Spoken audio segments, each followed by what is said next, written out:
Vamos a continuar un poquito con este tema.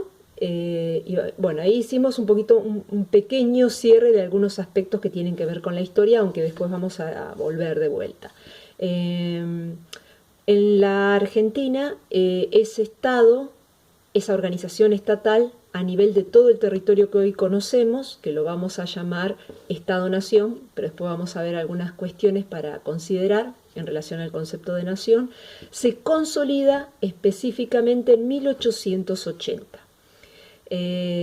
Los elementos que nosotros vemos consolidados a nivel de todo ese espacio geográfico es las fronteras, que no solamente tiene que ver con los límites, con otros estados, con otros países, sino también las fronteras internas que se daban, que hasta ese momento existían. Por ejemplo, la frontera contra el indígena.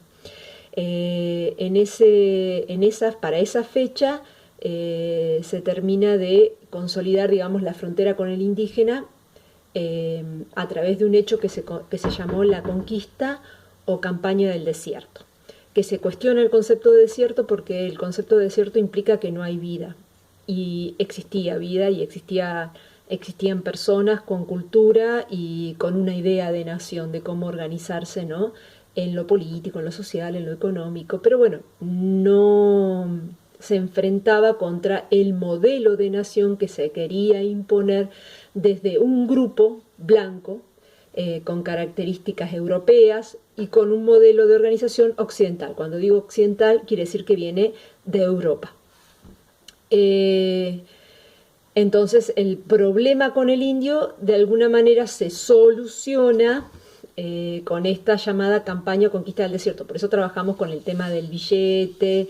La idea de que ustedes observen la imagen del cuadro original y la del billete es que había cosas que no aparecían en el billete, como por ejemplo los indígenas en un costado. En el billete no aparece.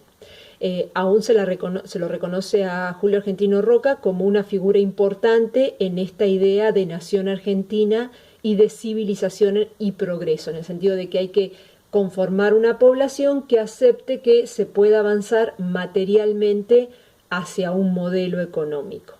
Podríamos ver si ese avance material, digamos, no hay mucho cuestionamiento, cómo ha afectado a la naturaleza y cómo ha afectado a un tipo específico de población. Es decir, no ha beneficiado a todos de la misma manera.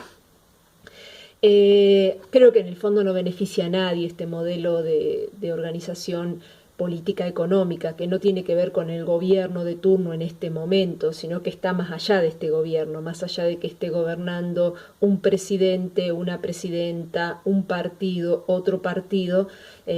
Vemos un modelo, un sistema económico que tiene que ver con la contaminación, que tiene que ver con la expropiación de recursos, que tiene que ver con la imposición de un grupo sobre otro, y eso se sigue sosteniendo, no se modifica. Bueno, hecha esa aclaración, entonces vemos que en el trabajo práctico hay elementos que están dados. Por ejemplo, el avance sobre la frontera.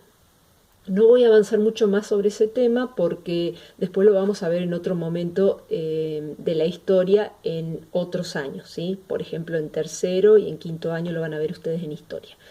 Volviendo al tema entonces de los elementos del Estado, vamos a trabajar específicamente el elemento gobierno.